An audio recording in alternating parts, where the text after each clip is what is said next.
Hello student, now we will study about the derivation for drift velocity.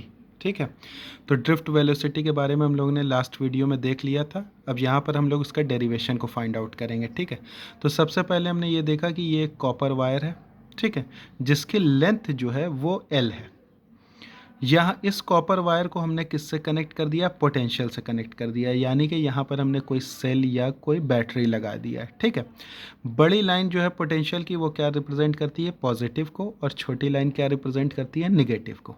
और flow of electric current किधर होगा? Positive to negative. ठीक है, या electric field किधर सेटअप होगा? पॉजिटिव टू नेगेटिव डायरेक्शन में। तो बेसिकली यहाँ पर जो है वो इलेक्ट्रिक फील्ड का डायरेक्शन क्या होगा? Right to left. Electric field E का क्या डायरेक्शन होगा? Right to left.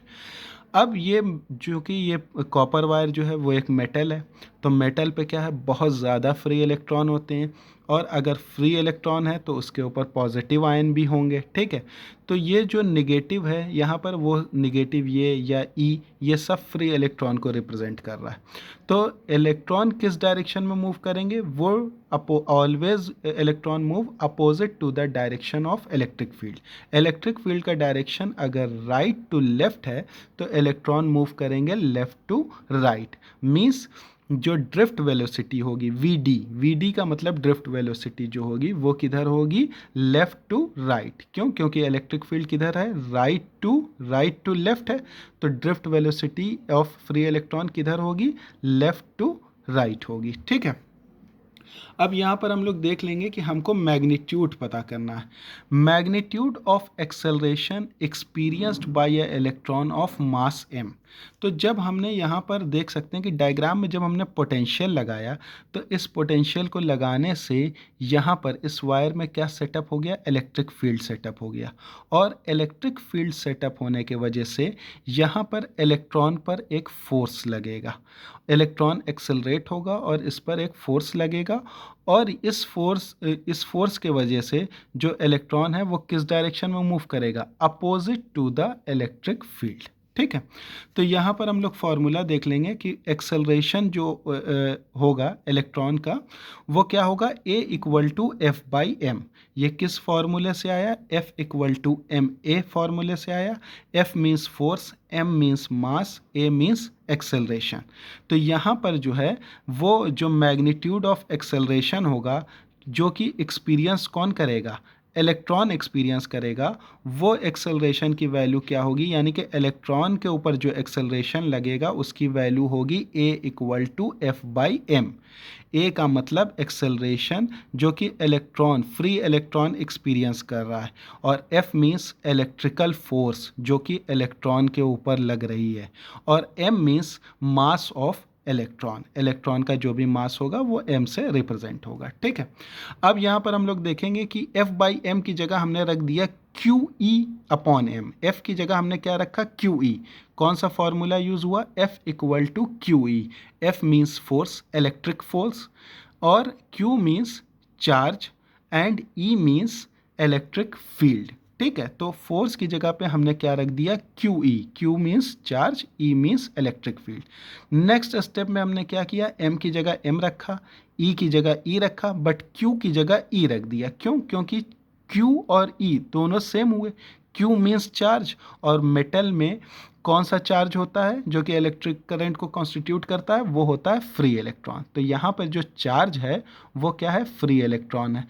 तो इन प्लेस ऑफ क्यू क्या हम रख सकते हैं? ई रख सकते हैं। तो ये दोनों चार्ज हैं, क्यू मीन्स चार्ज, और यहाँ पे कौन सा चार्ज इलेक्ट्रिक करंट बना रहा है? फ्री इलेक्ट्रॉन बना रहा है, तो इसलिए यहाँ पर ई रख दिया गया। ठीक है, अब देखो आगे हमने क्या किया? ई और एम को ऐसा ही लिख दिया एज इट इज, और इस कैपिटल ई की जगह पे हमने रखा v अपॉन एल।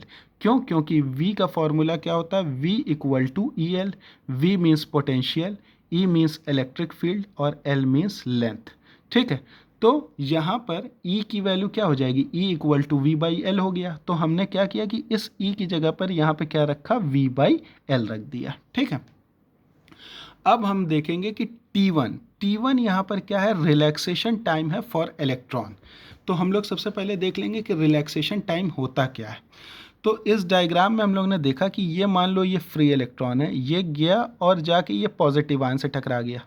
ठीक है, और फिर ए पॉइंट पर, और फिर जब इसने एक्सेलरेट हुआ ये, इसको फिर से फोर्स मिला तो फिर इसने स्पीड वेलोसिटी अटेन की, और फिर जाकर ये किससे टकरा गया, दूसरे पॉजिटिव आयन से टकरा गया, किस पॉइंट पर, बी पॉइंट पर टकरा गया।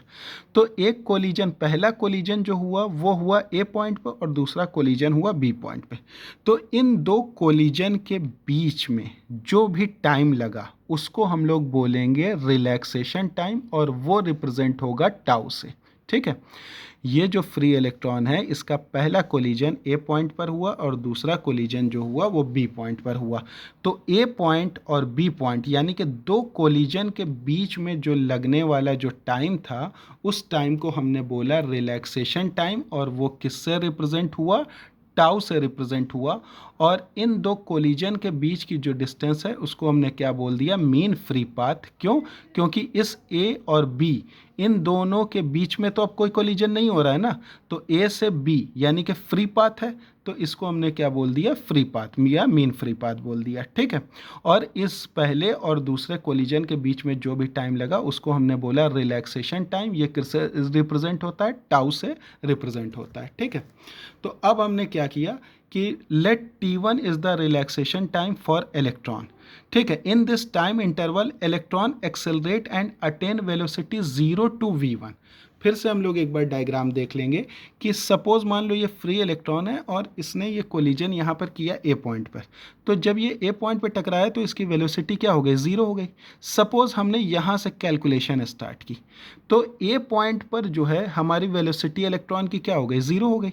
फिर वो एक्सेलरेट हुआ, उसने वेलोसिटी गेन किया, और फिर जब वो बी पे गया तो फिर कोलिजन हो गया। तो बेसिकली ए पॉइंट पर जब इलेक्ट्रॉन टकराया तो वहाँ पे जो इनिशियल वेलोसिटी है इलेक्ट्रॉन की वो क्या हो गई, 0 हो गई।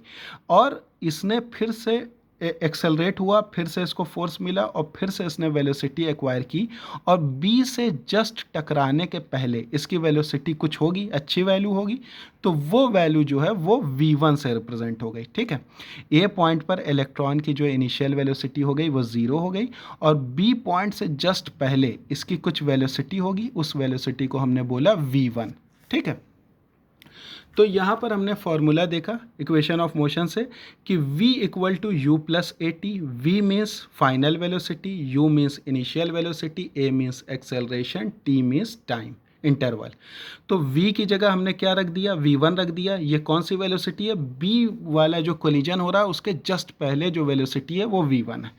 और इनिशियल वेलोसिटी जो कि a पॉइंट पर थी उस पर जो है वो वैल्यू कितनी है, इनिशियल वेलोसिटी की वैल्यू कितनी थी इलेक्ट्रॉन की, वो 0 थी। ठीक है, ए की जगह ए रखा और टी की जगह हमने क्या रखा, टाउ1 रखा। टाउ1 क्या है, रिलैक्सेशन टाइम है। अब हम लोग देख लें कि कॉपर वायर में कोई एक इलेक्ट्रॉन तो होगा नहीं, न्यूमरस इलेक्ट्रॉन होंगे, बहुत ज़्यादा इलेक्ट्रॉन होंगे। तो हमने इसको कैसे रिप्रेजेंट किया, हर एक इलेक्ट्रॉन को हमको लेना है तो हमने कैसे रिप्रेजेंट किया, पहले इलेक्ट्रॉन की वेलोसिटी v1, दूसरे की v2, तीसरे की v3। हमने कहा कि n नंबर ऑफ इलेक्ट्रॉन है एक कॉपर वायर पे, तो nth इलेक्ट्रॉन की वेलोसिटी क्या हो गई, vn हो गई, डिवाइडेड बाय कैपिटल N। ठीक है, नंबर ऑफ इलेक्ट्रॉन। यहाँ पर जो है वो a हो गया, ए की जगह ए रखा, और टाउ क्या हो गया, v1 की वेलोसिटी, v1 वेलोसिटी के लिए टाइम कितना था, t1 था, v2 के लिए टाइम कितना था, t2 था, और vn के लिए टाइम कितना हो गया, tn हो गया, डिवाइडेड बाय कैपिटल N। तो अब देखो v1 से लेकर vn डिवाइडेड बाय n, ये क्या हो गई, एवरेज वेलोसिटी हो गई। ये जो एवरेज वेलोसिटी हो गई सारे इलेक्ट्रॉन की, इसी को हमने क्या बोला, ड्रिफ्ट वेलोसिटी बोला। इन सब की जगह पर हमने क्या रखा, vd, यानी कि v1 plus v2 to vn divided by n, इसकी जगह पर हमने क्या रखा, vd। vd का मतलब हो गया ड्रिफ्ट वेलोसिटी, और ड्रिफ्ट वेलोसिटी क्या होती है, average velocity attend by the free electrons in a metal. यानी कि मेटल पर जितने भी फ्री इलेक्ट्रॉन्स हैं उनकी जो एवरेज वेलोसिटी होगी इलेक्ट्रिक फील्ड के वजह से, वो सब की सब क्या होंगी, वो ड्रिफ्ट वेलोसिटी कहलाएंगी। और उसको हम लोग किससे रिप्रेजेंट करेंगे, vd से रिप्रेजेंट करेंगे। a की जगह हमने a रखा, और t1 से लेकर tn डिवाइडेड बाय n, इसको हमने क्या बोल दिया, कैपिटल टी बोल दिया, ठीक है।